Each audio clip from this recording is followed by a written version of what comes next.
Your sister would have scheduled the appointment weeks ago." My mother sighed into the phone, her voice carrying that familiar blend of disappointment and accusation that had become the soundtrack of our relationship.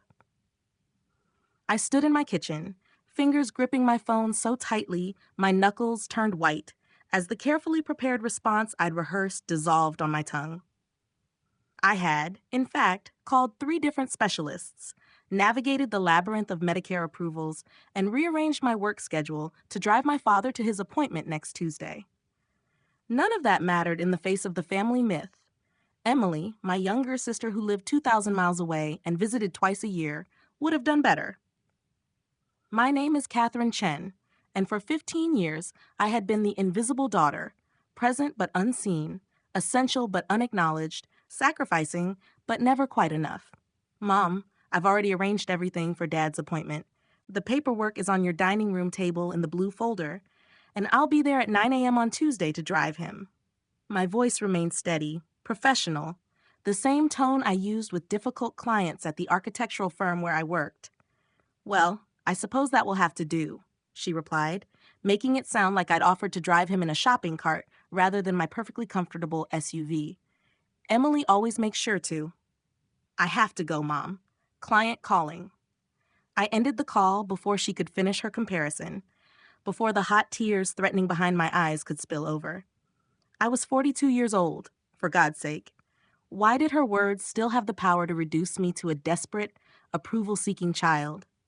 I looked around my empty kitchen, at the stack of medical bills I'd been organizing for my parents, at the calendar with their appointments highlighted in yellow, at the list of medications I'd typed up and laminated for the caregivers I'd researched and interviewed.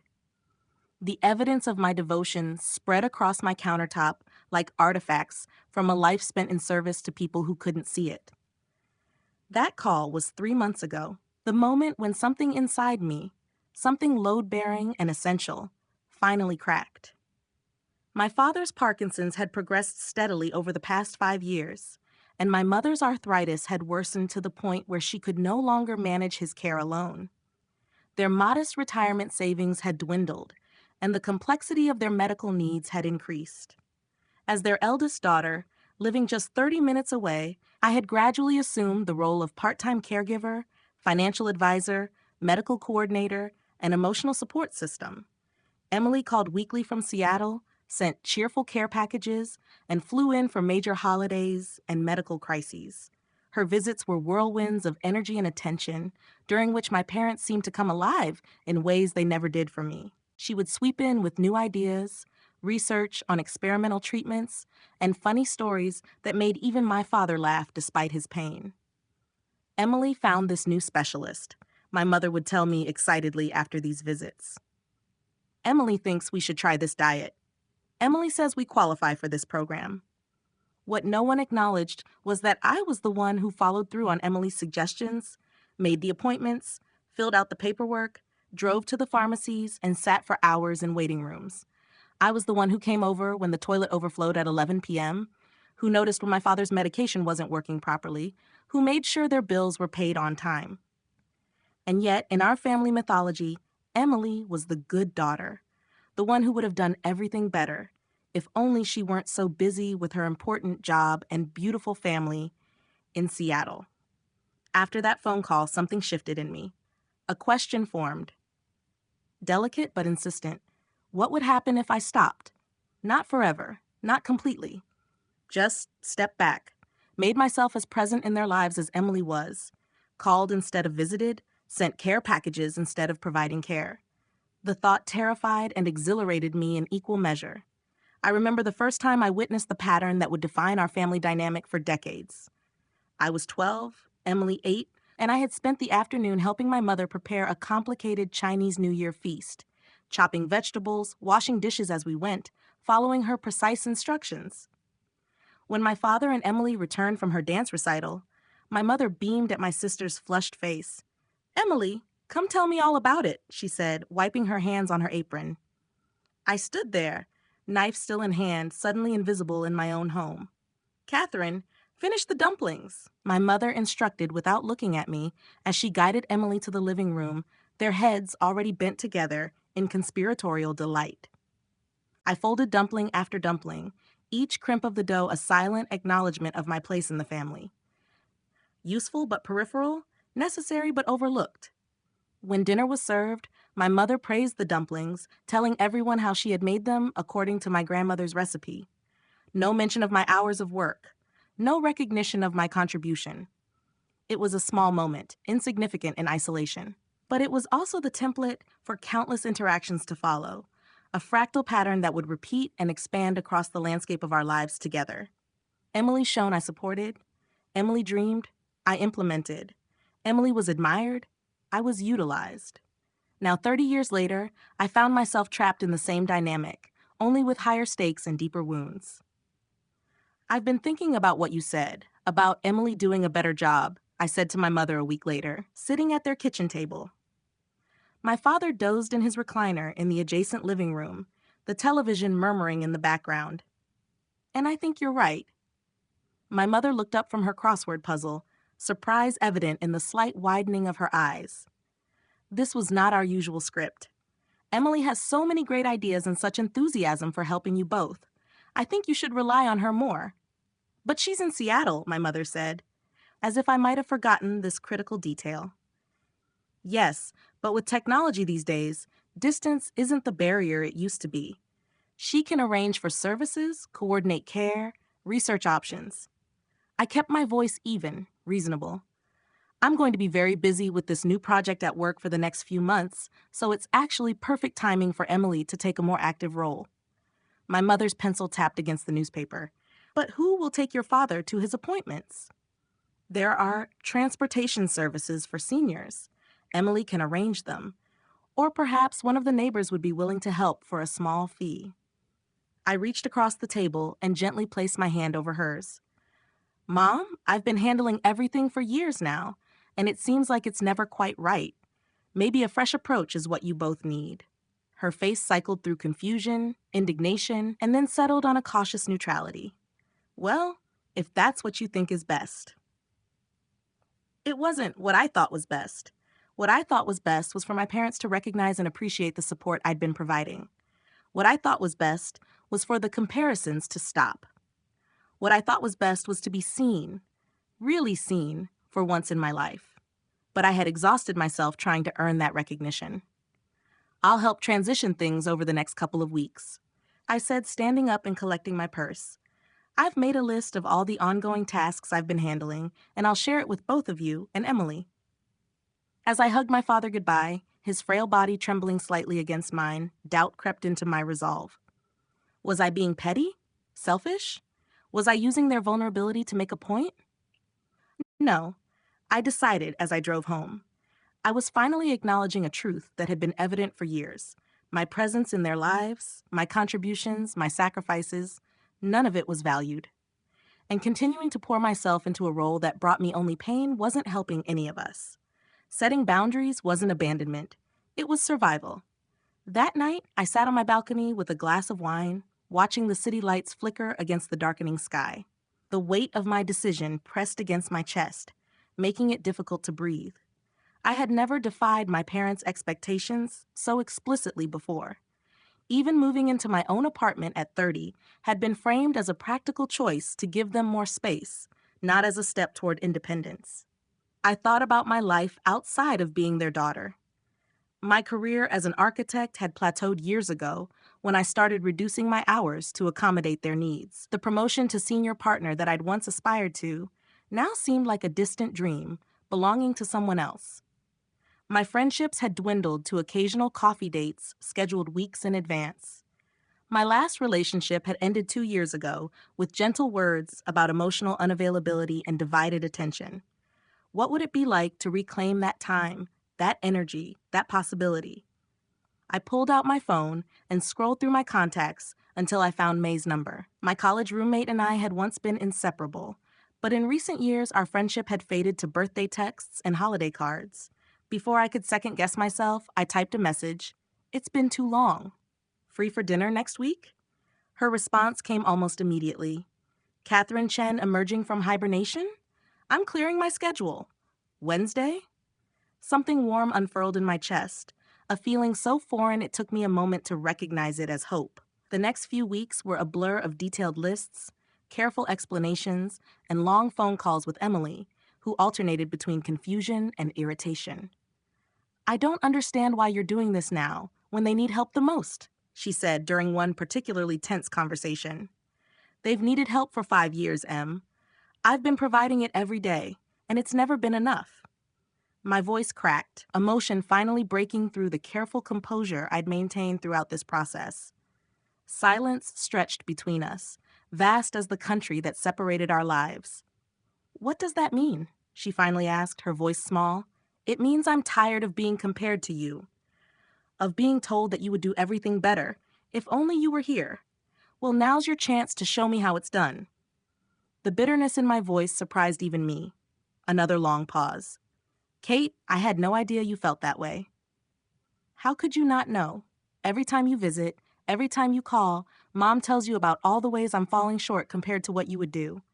I don't know what I thought, that it was just Mom being Mom, complaining. I never took it seriously. Well, I did, every single time." I heard her take a deep breath. "I'm sorry, Kate. I really am, but I can't just drop everything and move back to help them. My life is here now." "I know that, and I'm not asking you to. I'm just stepping back to something more sustainable for me. They'll figure it out, one way or another." After we hung up, I sat in my garden, watching bees navigate the lavender bushes I'd planted last spring. Each tiny insect followed its own imperative, focused and purposeful. I envied their clarity. Later that evening, a text from Emily appeared on my phone. "I've started researching home healthcare options in their area. Can we talk tomorrow about what they need most?" A tentative olive branch. I accepted it with equal caution. "Yes, I'll call you after work." The transition was harder than I expected, not because of practical difficulties, but because of the emotional toll. My parents' initial confusion gave way to resentment, then panic, as they realized the full extent of what I had been handling. 2 weeks after our kitchen table conversation, my father fell trying to get to the bathroom in the middle of the night. My mother couldn't lift him and called 911. I learned about it the next morning from their neighbor, not from my mother. I visited them at the hospital, where my father had been admitted for observation due to a mild concussion. My mother sat beside his bed, looking smaller and older than I remembered. "Why weren't you answering your phone?" she demanded as soon as I entered the room. "I silence it at night, Mom. You know that." I moved to my father's side, gently touching his hand. "How are you feeling, Dad?" "Been better," he mumbled, a ghost of his wry humor surfacing through the pain and medication. "Well, if you had been available, I wouldn't have had to call an ambulance," my mother continued. "Do you know how much that's going to cost? Medicare only covers—" "Mom," I interrupted, "I'm not available 24/7 anymore. We discussed this. You have the number for the night assistance service I set up for you." "I couldn't find it," she said, her voice trembling with a mixture of anger and fear. "Everything's different now. Nothing is where it should be." I bit back the defensive response that rose to my lips. This wasn't about organization. It was about the shock of adjustment, about facing the reality of their situation without the buffer I had provided for so long. "I'm sorry this happened," I said, meaning it. "I'll help you figure out next steps while Dad recovers. But moving forward, we need to establish a system that doesn't rely solely on me."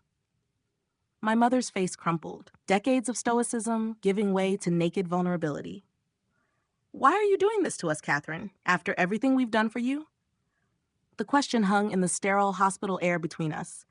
What had they done for me? Provided a roof over my head as a child, certainly. Paid for my undergraduate education. Loved me in their fashion. But they had also consistently undermined my confidence, compared me unfavorably to my sister, and taken my support for granted. "I'm not doing anything to you, Mom. I'm doing something for myself." I looked her directly in the eyes, perhaps for the first time in my adult life. "I have value beyond what I can do for other people, including you and Dad." She recoiled as if I'd slapped her, but beneath the shock in her eyes, I caught a flicker of something else. Recognition, perhaps. The acknowledgement that I was no longer the compliant daughter she had always taken for granted. "Your father needs rest," she said finally, turning away from me. "You should go." I left the hospital with my heart pounding in my chest, feeling both liberated and terrified by the confrontation. On the drive home, I pulled over twice, overcome by waves of guilt and uncertainty. But beneath those familiar emotions ran a current of something new and powerful: self-respect. That night, I dreamed of my 12-year-old self, standing in my mother's kitchen with a knife in hand. In the dream, I put down the knife, untied the apron, and walked out into sunshine so bright it made me squint. I woke with tears on my face, but a curious lightness in my chest. The aftermath of my father's fall marked a turning point in our family dynamic. My mother, faced with the reality of their situation without my constant support, reluctantly agreed to accept more formal help.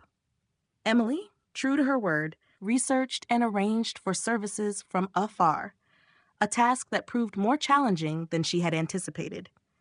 "How did you manage all of this for so long?"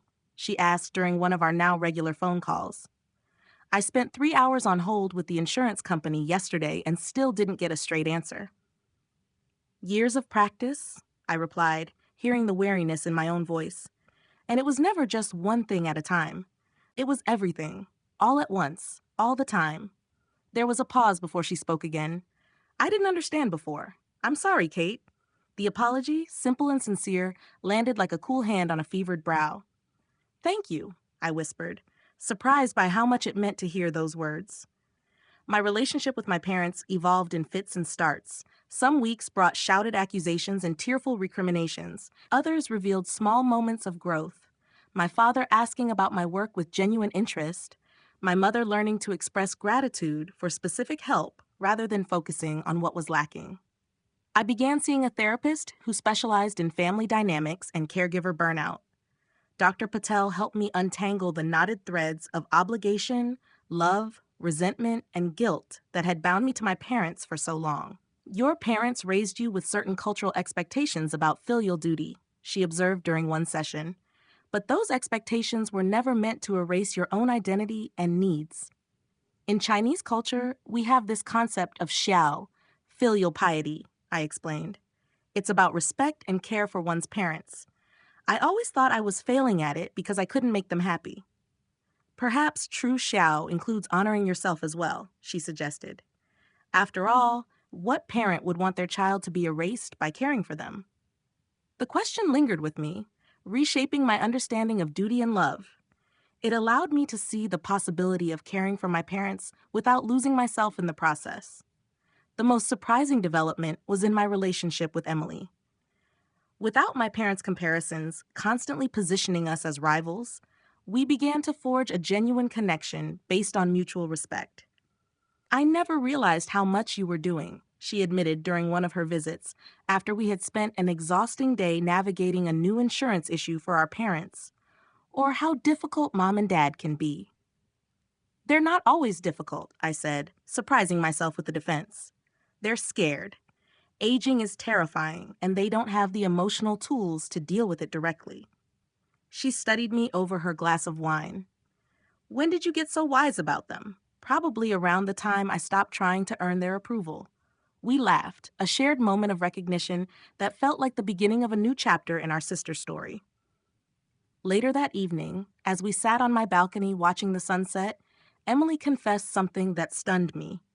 "I've always been jealous of you, you know." I nearly choked on my wine. "You? Jealous of me? That's absurd." She shook her head, her expression serious. "You were always so competent, so adult. I felt like a perpetual child next to you. Mom and Dad would tell me how organized you were, how responsible. Why can't you be more like your sister?" That's what I heard growing up. The revelation left me speechless. All those years, we had each been hearing about the other's superiority, trapped in a comparison neither of us had created or wanted. "They did the same thing to me," I finally managed. "But in reverse. Emily would do it better. Emily would know how to fix this." "They played us against each other," Emily said softly. "Maybe not intentionally, but the effect was the same."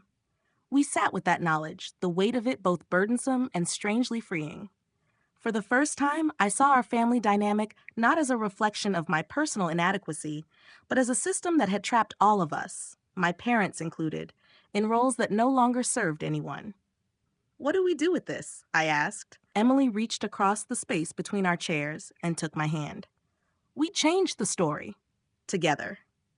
6 months after I stepped back, my father's condition stabilized with a new medication regimen, and my mother reluctantly joined a support group for spouses of Parkinson's patients. Their home now had regular visits from a part-time aide, a cleaning service, and a meal delivery program, all coordinated by Emily from Seattle, with my occasional in-person oversight.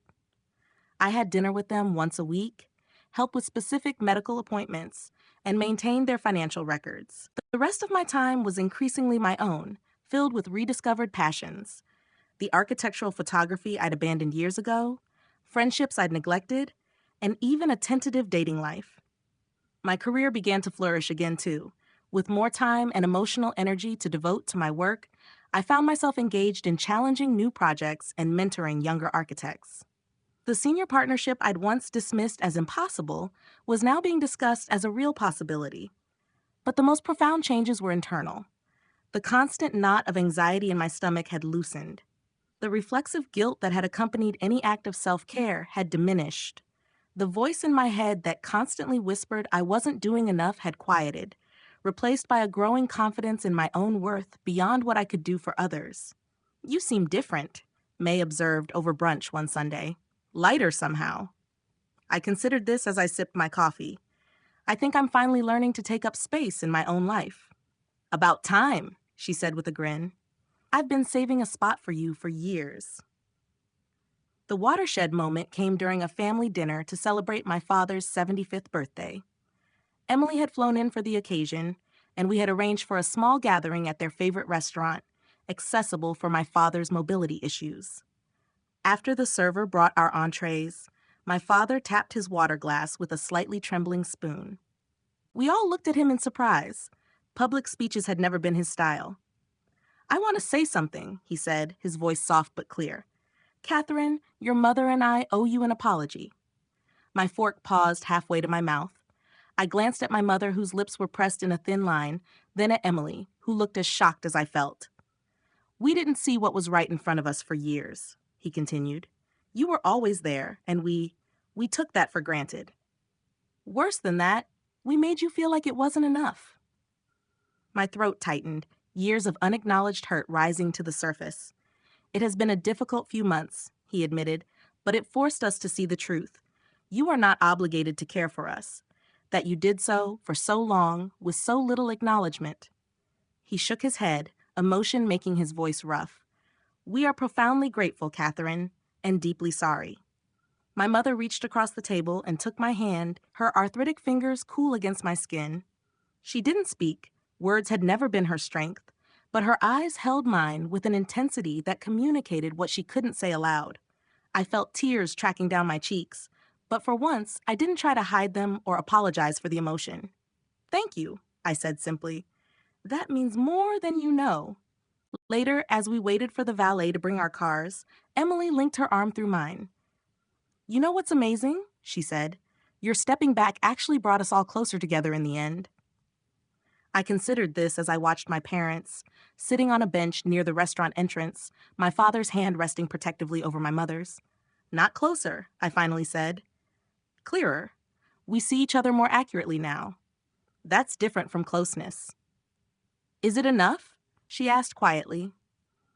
I thought about the months of therapy, the painful conversations, the slow rebuilding of my sense of self, separate from my role as the dutiful daughter. I thought about the genuine smile my mother had given me across the dinner table, free from comparison or criticism, for perhaps the first time in decades. "It's a beginning," I said, "and beginnings are enough for now." As we walked toward our parents, I felt the weight of invisible expectations lifting from my shoulders. In their place was something new, not the absence of responsibility, but the presence of choice. The freedom to care for my parents because I wanted to, not because I was trapped in a role I could never perform to their satisfaction. I had become visible at last, to them, to my sister, and most importantly, to myself.